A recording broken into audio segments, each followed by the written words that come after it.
마켓의 최리나입니다. 정말 다이나믹했던 이번 주가 끝이 날 것 같습니다. 이번 주 마지막 거래일 맞고 있는데요. 시장의 모든 눈과 귀는 이미 다음 주로 넘어가 있죠. 다음 주 FOMC 회의에서 과연 결자 해지 정신을 발휘해 뭔가 좋은 시장의 어떤 안정을 취할 만한 언급이 나와줄 수 있을 것인가? 이것이 관건이 되겠는데요. 전 세계 금융시장 각기 다른 이유로 빠지는 듯하지만 결국 하나로 통하는 맥은 미국의 출구 전략 우려, 더 넓게는 각국 중앙은행의 추가적인 부양이 않는다는 바로 그것으로 비교시켜 볼 수 있겠는데요.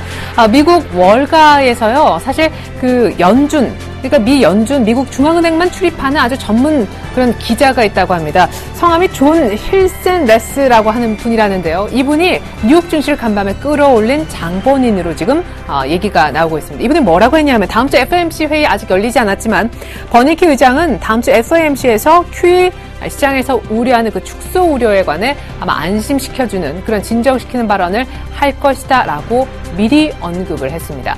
간밤에 뉴욕 증시도 때문인지 올랐는데요. 일단 FOMC 회의 결과 전후로 해서 저희가 어떻게 대응해야 할지 팁은 잠시 후에 드리기로 하고요. 뉴욕 증시 마감, 유럽 증시 마감도 한번 같이 보도록 합니다. 네, 뉴욕 증시에서 다우가 1.2% 오르면서 15,000선이 하루 만에 회복이 됐군요. 일주일 전에도 15,000을 깼을 때 하루 만에 회복하는 아주 강한 기력을 보였던 미국 증시였는데 이번에도 역시 마찬가지였습니다. 나스닥과 S&P 500도 역시 그 이상의 상승폭을 그렸습니다. 유럽 역시 상승한 건 마찬가지였는데 일제히 오르지 못했던 것 같더라고요. 유럽 증시 마감도 한번 볼까요? 네, 독일이 일단 좀 나홀로 행보를 보였죠. 홀로 파란불 50포인트 가까이 빠졌고요. 영국과 프랑스는 거의 사실상 제자리 걸음이었다고 보여집니다. 재미있는 부분은요, 전일의 아시아 증시, 그러니까 뭐 일본, 물론 이제 일본은 신흥국가는 아니지만 일본, 또 중국, 우리나라 다 많이 흔들렸잖아요. 그런데 미국과 유럽 증시는 별반 흔들리지 않고 잘 가더라라는 것을 인지하셔야 되겠고요. 두 번째는 지표가 좋았는데도 시장이 올랐다라는 것입니다. 아주 정상적인 반응을 보인 것이죠. 원래 지표가 좋게 나와야 그 나라의 어떤 기업들의 장사가 잘 되고 실적이 좋아지고 투자할 만한 그런 믿음도 커져서 시장이 올라야 되는데 최근에는 그렇지 못했었죠. 왜? 지표가 좋으면 양적 완화 축소할까봐, 출구 전략 시행할까봐 이것이 걸렸던 시장이었는데 아주 정상적인 패턴, 그렇죠? 지표가 좋고 주식시장도 오르는 그런 패턴을 보였습니다. 그러면 왜 지금까지만은 달랐냐? 그 사이에는 바로 제가 처음에 말씀드렸던 월스트리트저널의 그 기자의 어떤 코멘트가 아마 한 역할을 하지 않았을까 하는 생각도 해보았습니다. 어떤 지표가 좋았는지 이 부분은 역시 짚고 넘어가야 되겠죠. 미국의 소매 판매 잘 나올 줄 알고 있었습니다. 어느 정도 예상했었는데 2달 연속 증가했고요. 석 달 내 가장 큰 증가폭을 보였습니다. 또 하나는 고용지표였습니다. 매주 실업수당 청구하는 실업자 수가 소위 얼마나 늘어나는가 하는 것인데 예상 밖의 큰 감소폭을 보여서 실업자 수가 줄어들어 역시 지표도 호조세를 나타냈다. 이렇게 이해하시면 좋겠습니다. 주간 신규 실업수당 청구 건수는 이로써 2주 연속 감소세를 띠는 등 고용시장이 조금 다시 안정되고 있습니다. 자, 글로벌 증시 분위기 괜찮았고요. 어쨌거나 가장 쉽게는 월스트리트저널 기자의 멘트를 못 보더라도 일단 지표가 좋고 뉴욕 증시도 올랐고 유럽도 안 빠졌다라는 것입니다. 자, 이번에는 일본 니케이 상황 한번 보겠습니다. 연중 두 번째로 많이 선을 역시 폭락했었던 일본 니케이. 오늘 얼마나 올라올까요? 네, 일단 간밤 뉴욕과 유럽 증시가 추가로 흔들리는 모습 없었기 때문에 일단 곧바로 올라오죠. 2.8%가량 상승해서 지금 12,800 라인을 되찾았습니다. 전일의 일본 니케이가 6% 이상 급락하면서 사실상 4월 3일 일본 BOJ 아주 공격적이고 양적, 질적 금융 완화 이후의 상승폭, 그러니까 5월 상승폭을 다 반납한 이후에 4월 상승폭까지도 다 반납을 했었었는데요. 일본 니케이가 오늘 반등을 하고는 있지만 어느 정도 위치인지 기술적으로 차트를 통해 확인해 보도록 하겠습니다. 네, 이것이 지금 일본 니케이의 차트가 되겠는데요. 이렇습니다. 지금 4월 3일 날 금융 완화 정책을 편 이후에 상승을 여기까지 했었었는데요. 그렇죠? 예, 그런 다음에 이렇게 빠지면서 결국에 4월 3일 이 BOJ 회의 이전 주가로 다시 되돌아갔다라고 보시면 좋겠습니다. 예, 전일의 하락폭이요. 5월 초에 있었던 그 하락폭 다음으로 두 번째로 많이 컸다라고 이제 보시면 되겠는데요. 이때 하락폭이 가장 컸었고 그다음에 전일의 하락폭이었었는데 일단 지금 반등을 주고 있긴 합니다. 네, 이번엔 중국입니다. 중국 증시도 좀 분위기가 좋지 않죠? 전일에 3거래를 쉬고 단오절 다 쉬고 난 다음에 오랜만에 열려서 3% 가까이 급락을 했었는데 오늘은 일단 추가적인 반응이 나옵니다. 2150 정도 라인인데 중국도 분위기가 별반 안 좋아요. 왜냐하면요. 2300을 지지하지 못하고 나서 어느 정도 그래도 이제 이게 조용히 흘러야 되는데 한꺼번에 어제 갭을 동반하면서 급락을 했었거든요. 오늘 일단 반등하지만 일본보단 반등폭이 약하다는 것 포착하셔야겠습니다. 차트 보여드립니다.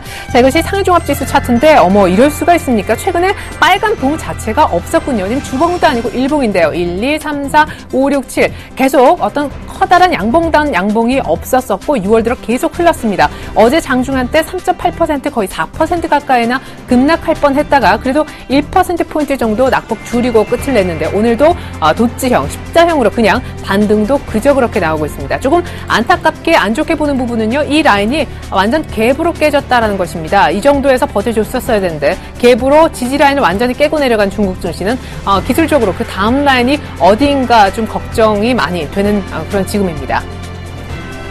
네, 더 걱정스러운 건 우리 증시입니다. 코스피가 어제 1900을 깼었죠. 외국인들의 일조 투매한 결과였었고요. 옵션 만기 관련해서도 비차익이 가장 변수로 지목됐었는데 5천억가량 물량이 나왔고 장 막판 동시효과에 2천억 정도 외국인들이 더 밀어내면서 어제 투신권 비롯한 기관의 손실이 어마어마했다는 소문이 여기까지 들어오고 있습니다. 자, 현재 코스피도 일단 빨간불 기술적 반등을 주고 있긴 한데요. 많이 올라오나요? 그렇지 않습니다. 여전히 기껏 올라온다는 것이 10포인트 한쪽 1890 아직까지도 1900을 보여주지 못하고 있습니다. 어제 연중 최저치 그렇게 급하게 깨졌으면 바로 갭으로 올라와도 시원치 않은데 일본 증시 반의 반도 못 따라가고 있습니다. 물론 일본은 폭락했지만요. 코스피 오늘 분봉인데요. 시가는 괜찮았어요. 그리고 그 다음도 뭐 괜찮았어요. 근데 어느 순간 오늘 거의 또 어제 저점을 위협할 정도로 그렇게 하락 전환할 뻔했습니다. 이게 뭐 0.1포인트 차 이렇게 0.01포인트 차로 하락 전환할 뻔했었는데 곧바로 어제 저점 정도에서 다시 올라왔습니다. 참고로 어제 종가는 어제 저점이었습니다. 어제 저가 매수가 전혀 붙지 않았다라는 얘기죠. 코스피는 1890 오늘 한 번도 1900대 들어간 적이 없습니다. 지금 상승폭은 10포인트가 안 되는 쪽에 위치하고 있습니다. 수급 보여드리죠. 셀코리아 짐 싸는 거 아니냐 여러 가지 얘기가 많이 나오고 있는데 외국인은 오늘까지도 팔고 있습니다. 1,500억 이상 순매도, 적지 않은 매도 규모이죠. 자, 선물옵션 동시만기가 끝났습니다. 우리 개인분들이 많이 예상했었던 그 전략, 파생을 직접 투자하는 것은 아니시지만 외국인들이 하락에 베팅하고 있어서 이렇게 삼성전자를 파는 거야. 선물옵션 동시만기가 끝나면 괜찮을 거야. 제가 삼성전자는 그 자체적인 모멘텀 소실로 인해서 빠지는 거라고 말씀을 드렸었죠. 그쪽의 무게가 더 크다고. 근데 이것 보십시오. 동시만기가 끝났는데도 외국인들이 계속 팔잖아요. 여러분들의 예측과 조금은 다르게 흘러가죠. 의외로 외국인들이 계속 팔고 있다는 얘기를 하고 있습니다. 기관은 1,000억 정도 방어, 개인도 약간 거들고 있는데 오늘 기관도 연기금이 별로 안 삽니다. 일단 수급 자세히 보시죠. 네, 이것이 이제 외국인들의 매매입니다. 오늘 1,600억 정도 현물 쪽에서 이제 순매도이고요. 선물도 동반 매도인데, 기관이 방어하고 있긴 합니다만은 연기금은 소폭밖에 안 사고요. 외국인의 매매 중에 뭐가 집중되는가 역시 보면, 볼 필요도 없을 정도로 이렇게, IT 쪽을 많이 팔고 있죠. 지금 IT를 한 600억 정도, 총 1,600억 정도 파는데 절반 가까이나 매도를 하고 있는 그런 모습입니다. 자, 그리고 개인들이 이제 조금 사고 있긴 합니다만 일별로 보시면요. 외국인들이 이렇게 6월 7일부로 해서 많이 팔았습니다. 제가 이제 어제는 차트가 안 나와서 못 보여드렸는데 잠깐 차트를 통해서 이걸 좀 느껴보시면 좋겠습니다. 6월 7일부터 팔기 시작했죠. 네, 이것이 코스피 차트인데요. 외국인들이 6월 7일부터 팔기 시작했으니까 6월 7일 찾아가 봅시다. 이날입니다. 이날부터 떨어지기 시작해서 여기까지 떨어졌는데 재밌는 건요. 이거 이전에 파란 음봉이 하나 나왔었죠. 보이십니까? 얘인데요, 얘. 이때 무슨 일이 있었느냐. 외국인들이 선물에서 먼저 만계약을 던지고요. 먼저 만계약 1조를 정리한 다음에 그 다음에 현물에서 이렇게 때려서 여기까지 내려왔습니다. 외국인들이 먼저 선물 쪽에 해지를 시작해놓고 현물을 내려 팔기 시작했다라는 것입니다. 이 기간 동안 이 위에 선물 빼고 현물만 따졌을 때 한 3조 정도 어제 기준으로 이렇게 매도를 했고요. 그 기간 동안 삼성전자를 한 60%대 이상 팔았다고 합니다. 오늘도 역시 예외가 아닌 것 같은데요. 자, 시가총액 상위 종목 흐름 보시기 이전에 코스닥과 원달러 환율 정도까지 미리 한번 챙겨드리겠습니다. 자, 코스닥은 상대적으로 괜찮은 흐름 오늘 보이는 줄 알았는데 조금은 불안정한 모습도 포착이 됐습니다. 현재는 그래도 다행히 빨간불이네요. 541.46, 0.1% 정도 반등이니까 오늘 오히려 코스피보다 반등폭이 적습니다. 웬걸요? 아침에 더 좋았거든요. 지금은 약간 반등폭이 더 적은데 분봉 확인해 보시겠습니다. 545선 이상에서 아주 강력하게 출발했었습니다. 갭상승을 코스피는 좀 어정쩡하게 했고요. 코스닥은 갭상승하면서 한 1%대 갭상이 나왔었는데 이게 이제 아무래도 강하게 좀 세게 출발하다 보니까 매물이 좀 나왔었는데 오히려 하락 전환까지 할 정도로 매물이 급하게 나왔다 이겁니다. 이때 이제 물론 잠시 수급 보시겠지만 누군가 많이 팔았다라는 얘기가 될 거고요. 지금 그래도 조금은 만회하면서 이 하락 전환에서는 좀 빨간불 정도로 끌어올린 정도. 하지만 상승폭은 크지 않고 1포인트도 채 어제 종가 대비 올리지 못하고 있습니다. 자, 전일에도 121선 정도에서 굉장히 힘겨워했던 코스닥인데 현재 수급은요. 외국인들 전방위적으로 팔고 있죠. 외국인들의 오늘 매도 규모도 150억 정도 되고요. 기관도 이럴 때 또 같이 안 삽니다. 오늘 기관이 좀 어정쩡하게 어떡하지? 이러면서 코스닥이 좀 흔들린 그런 모습이고요. 개인들이 방어하고 있긴 한데 코스닥이 예전 같지 않습니다. 코스닥 차트 열어보죠. 네, 코스닥이요. 지금 이렇게까지 이제 사실상 빠졌는데 잠시 후에 보여드리려고 했었지만 곧바로 보겠습니다. 일단 어제는요, 120일 이동평균선에서 이제 지지를 받고 이렇게 밑골이 달면서 올라왔었고요. 최근에도 여기에서 지지를 받고 올라왔었는데 뭔가 이렇게 좀 빠르지 않죠? 예전에 이렇게 지지를 한번 받으면 쑥쑥쑥 올라왔었는데 조금 뭔가 옆으로 횡보할 그런 기미를 보여주고 있습니다. 코스닥에 대한 여러분들이 이제 조금 수급을 아실 필요가 있는 것이 오늘도 외국인 때문에 빠지지 않습니까? 외국인이 코스닥을요, 어제도 300억, 전일에도 400억 정도 팔았는데 제가 어제 말씀 못 드린 부분이 이겁니다. 자, 400억 정도 팔기 전에 이틀 연속 샀네요? 라고 할 수도 있지만 이거 합해봐야 400억 정도밖에 안 됩니다. 400억 조금 넘는데 요 산 거는요, 이날 어제 매도로 다 끝났다는 거죠. 그러면 그 얘기는 뭐냐? 산 거는 여기서 퉁치고 여기서부터 계속 팔았다는 겁니다. 5월 30일 이후에 외국인들 코스닥을 단 한 번도 건드린 적이 없다는 얘기고요.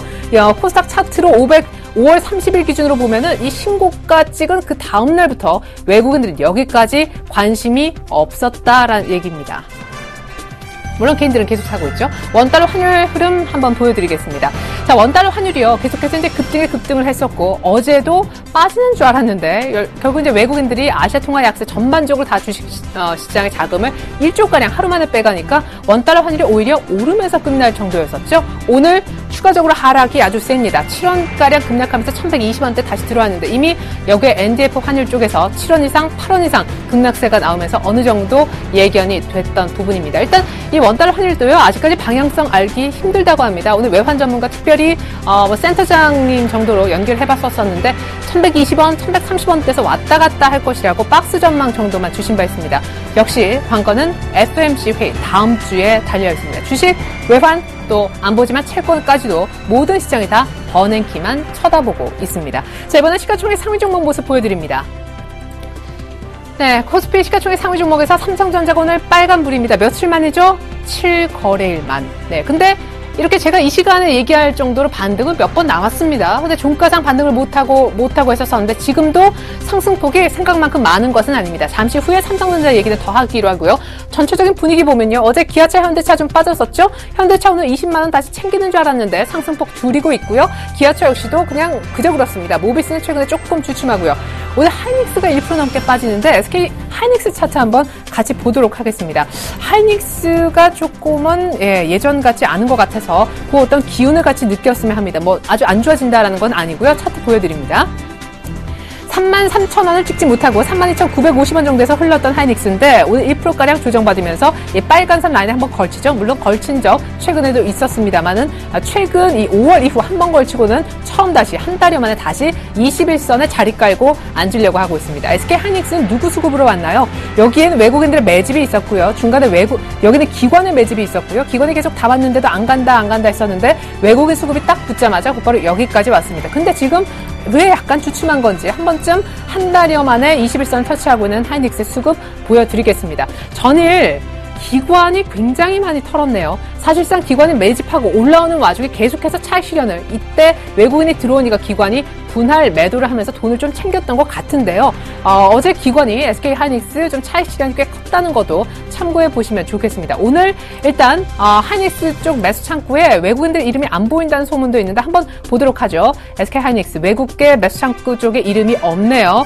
외국인들 매수해서 올라왔거든요. 기관이 요새 계속 차익 실현하고 하이닉스도 일단은 약간 주가 탄력 떨어질 수도 있다는 거 참고하시면 좋겠습니다. 네, 시가총액 종목 더 이상 보지 않고요. 삼성전자 곧바로 한번 보겠습니다. 오늘 7거래일 만에 반등 준다라고 했었는데 삼성전자 오늘 상승폭이 크지 않은 것도 오늘 코스피가 좀 떨떠름하게 오르는 이유 중에 하나가 되겠습니다. 오늘 고가가 137만 7천 원까지 갔었는데 고가보다도 훨씬 더 지금 상승폭이 좀 어정쩡하죠. 0.6%, 만 원도 채 오르지 못하고 있습니다. 차트 잠깐 보여드릴게요. 자, 이것이 삼성전자 차트가 되겠습니다. 급락에 급락을 부른 이후에도 계속해서 하락했었고요. 어제 사실 얼마 전에 연중 최저치까지 찍었었는데 오늘도 1%가량 반등을 1.5%까지 했었다가 상승폭이 많이 줄어있어 역시 불안함 금치 못하겠습니다. 네, 이번엔 특징주 좀 빠르게 보고요. 시장 팁 챙겨드리겠습니다. 이렇게 해도 종목은 역시 돌아가고 특징이나 이슈가 있는 종목은 또 아주 독특한 동향을 보이기 때문입니다. 웅진 케미칼 역시 이제 M&A 물건으로 나와 있는데 LG화학, 휴비스 모두 관심을 보이고 있죠. 무엇보다 LG화학이 일단 확실히 M&A 검토는 하고 있다. 물론 결정될 만은 없다. 이렇게 코멘트하면서 다시 한번 웅진 케미칼에 대한 어떤 그런 관심이 집중되면서 오늘 좀 급등을 했는데요. LG화학, 휴비스는 그냥 그럭저럭 오르는 편이고요. 매각 대상인 웅진 케미칼은 사실상 급등했었는데 지금 상승폭이 다소 줄고 있는 점 특징입니다. 이번에는요, 경기 민감주 가운데 조금 독특한 흐름을 보이고 있는 건설주 몇몇 하고요. 조선주 빅3 한번 정리해봤습니다. 최근에 GS건설 모습이 별로 좋지 않습니다. 많이 올라봐야 한 35,000원, 사실상 어닝 쇼크 나면서 GS건설이 이렇게 급락했다가 3만원대에서 거의 머물고 있는데 최근에 허 사장의 사실상 퇴진 소식 때문에 GS건설은 추가적인 모멘텀이 사라진 상황입니다. 오늘 조금 반등을 주고 있긴 하지만 여전히 31,000원대, 3만원대이죠. 근데 같은 건설주라도 좀 다른 종목이 있어서 준비 특별히 해봤습니다. 대림산업인데 오늘도 상승폭이 훨씬 더 크고요. 차트적으로도 완전 다른 종목입니다. 잠깐 보실게요. GS건설은 좀 우울하니까 열지 않기로 하고요. 대림산업 차트는 이겁니다. 이렇게까지 올라온 건설주가 있다는 것이죠. 최근에 외국인들이요, 삼성전자 팔고 하이닉스 사면서 같이 샀던 종목이 대림산업입니다. 대림산업 외국인들 수급이 상당히 좋아지고 있는 와중에 건설주의 GS건설과는 다른 차별화된 움직임을 보여주고 있습니다.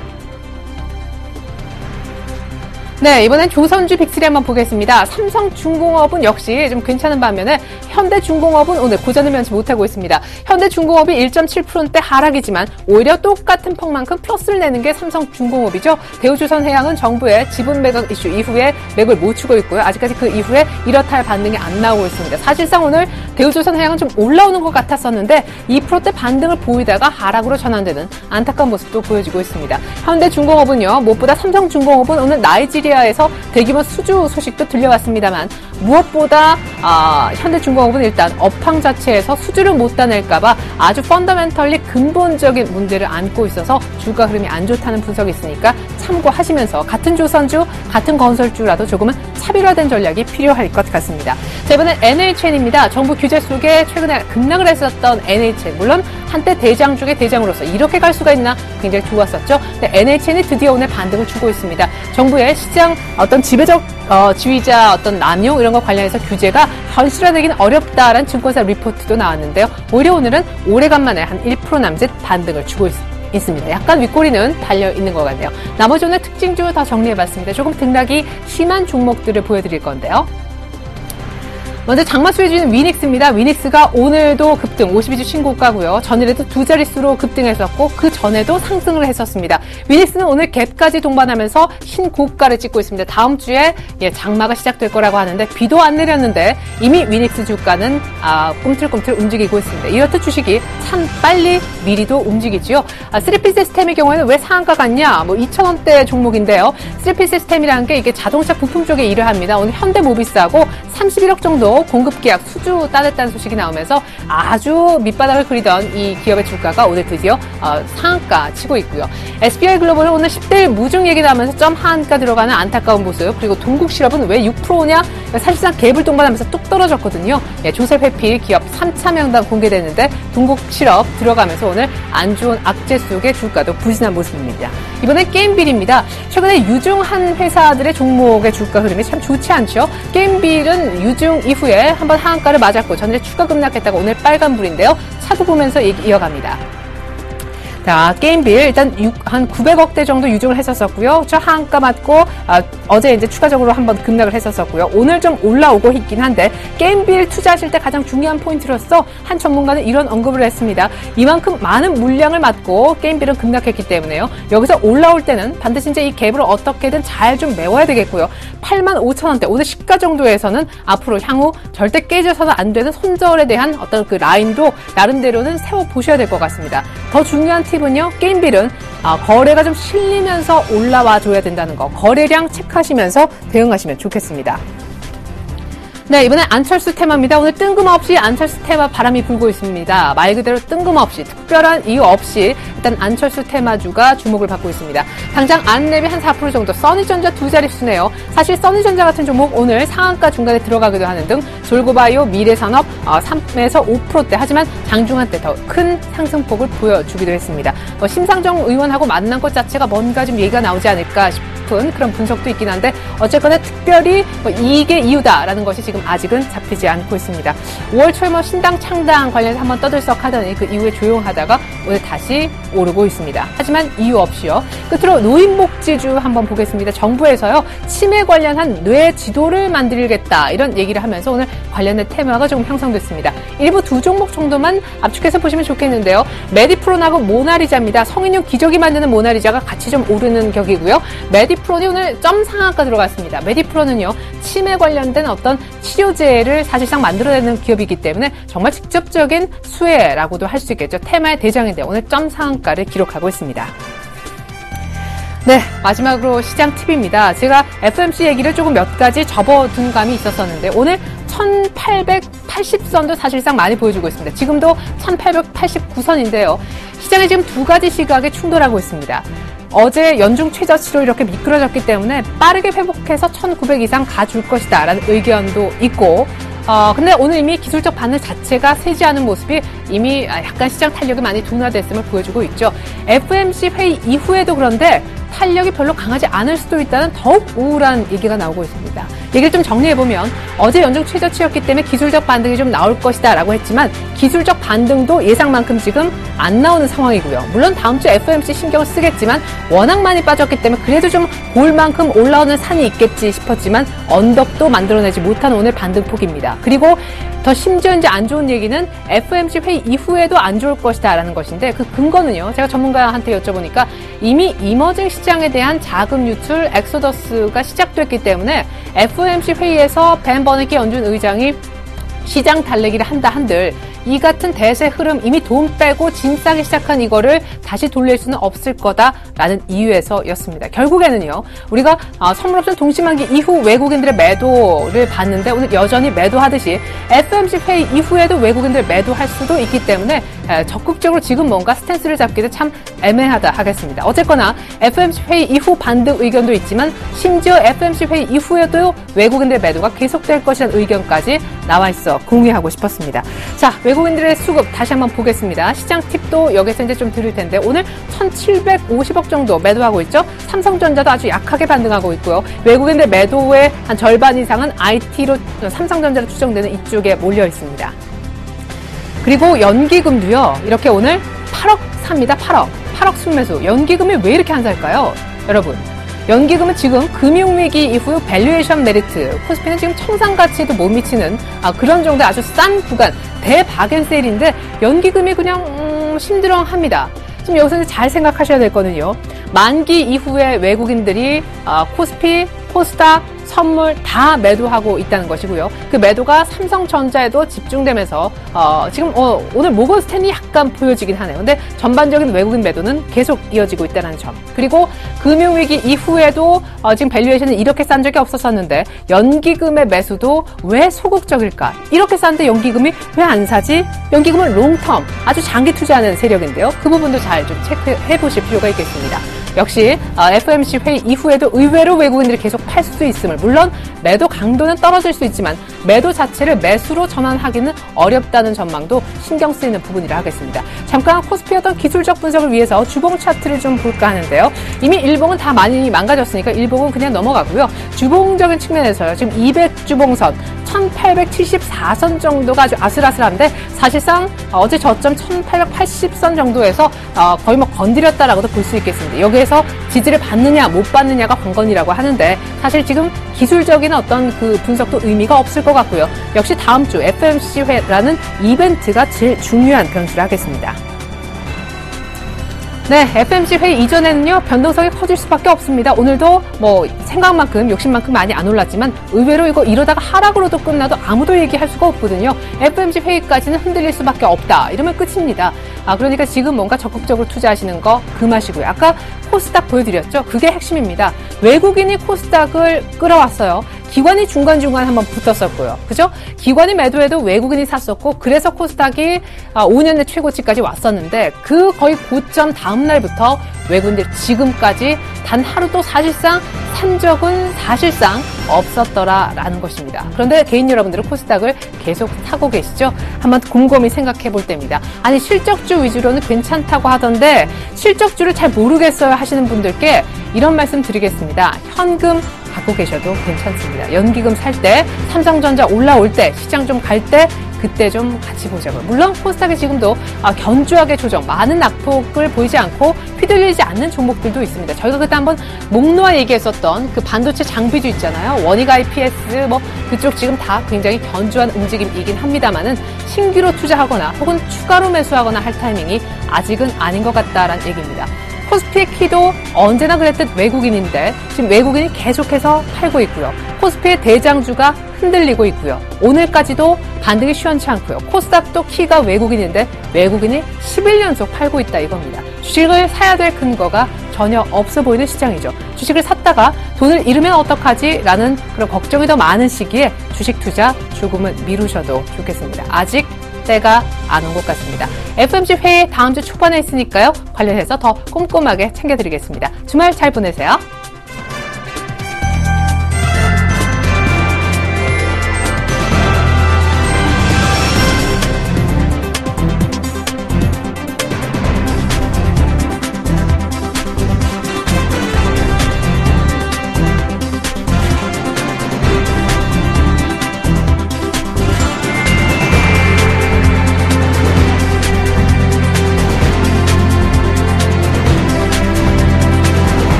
안녕하십니까. 6월 14일 뉴스인마켓입니다. 김중수 한국은행 총재가 일부 기축통화국에 대해 기축통화로서 신뢰를 잃게 될 위험에 처할 가능성도 배제할 수 없다고 말했습니다. 김 총재는 한은 창립 63주년 행사 기념사를 통해 우리는 지난 수년간 양적 완화 정책을 펴온 주요 국가들의 정책 정상화 가능성과 이로 인한 영향을 어느 때보다 주목하고 있다고 말했습니다. 그는 정책 금리를 제로에 가깝게 운영하면서 양적 완화 정책을 펴온 기축통화국들이 자국 통화 정책의 국제적인 파급 영향을 간과한다면 국제경제 질서의 안정을 유지할 책무를 소홀히 하는 것이라고 지적했습니다. 김 총재는 또 머지않아 양적 완화 종료와 출구 전략에 대한 논의가 선진 경제에서 본격 대두할 것으로 예상한다며 이로 인해 국내 자본 유출입이나 환율 변동이 과도하게 확대되지 않도록 시장 변화를 점검하고 유연하게 대처해야 한다며 국제 공조 노력을 끌어내는 데에도 힘써야 한다고 강조했습니다. 지난해 국민연금 기금이 투자를 통해 거둔 수익률은 7% 정도로 벤치마크 수익률을 밑돈 것으로 나타났습니다. 국민연금은 내년에는 국내외 주식 투자와 부동산 등 대체 투자를 늘리는 대신 국내외 채권 투자 비중을 낮추기로 했습니다. 보건복지부는 올해 세 번째 국민연금기금 운용위원회를 열어 2012년도 기금 운용 성과 평가안과 2014년도 기금 운용 계획안을 의결했습니다. 지난해 국민연금 금융부문의 운용 수익률은 7.03%로 벤치마크 수익률 7.36%와 비교하면 0.33%포인트 낮은 수준입니다. 이 같은 국민연금기금 운용 결과는 해외 주요 연기금과 비교해도 저조한 수준입니다. 작년 말 자산규모 기준 세계 3대 연기금인 일본과 노르웨이, 네덜란드의 운용 수익률은 각각 8.7%, 13.4%, 13.7% 등으로 모두 국민연금보다 높았습니다. 금융당국이 주요 글로벌 투자은행들의 일부 딜러들이 환율을 조작해왔다는 의혹과 관련해 국내 외환시장에 미치는 영향에 대한 조사에 착수했습니다. 14일 금융권에 따르면 금융위원회는 시티그룹, UBS 등 외환 조작 의혹이 제기된 글로벌 IB 한국지점과 외환 딜러 등을 대상으로 현황 파악에 나섰습니다. 이에 앞서 블룸버그 통신은 글로벌 IB의 일부 딜러가 1994년 도입돼 전 세계 금융시장을 좌지우지하는 로이터 환율 시스템의 기술적 단점을 이용해 환율을 조작하고 막대한 이득을 챙겼다고 보도했습니다. 특히 이번 의혹은 미국의 경기 부양 축소 우려로 아시아 증시가 동반 폭락하면서 국내 외환시장에 불안감을 더하고 있는 상황에서 나온 것입니다. 이에 대해 기재부 관계자는 이번 조작 의혹이 있는 영국 외환시장은 환율을 고시하도록 되어 있으나 한국은 환율이 시장에서 실시간으로 결정되기 때문에 조작이 개입할 여지가 없다고 말했습니다. 한국과 미국, 일본의 북핵 6자 회담 수석 대표가 내주 초 워싱턴 DC에서 회동합니다.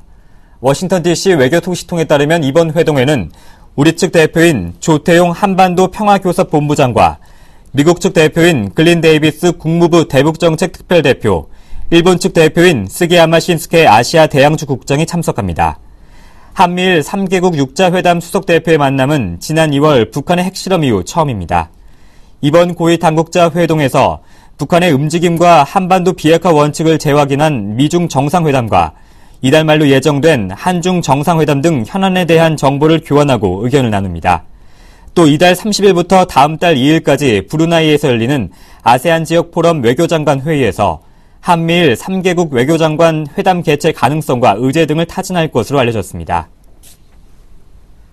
이어서 오늘의 기업 뉴스를 전해드립니다. LG화학, 휴비스 등이 웅진케미칼 인수를 공식화했습니다.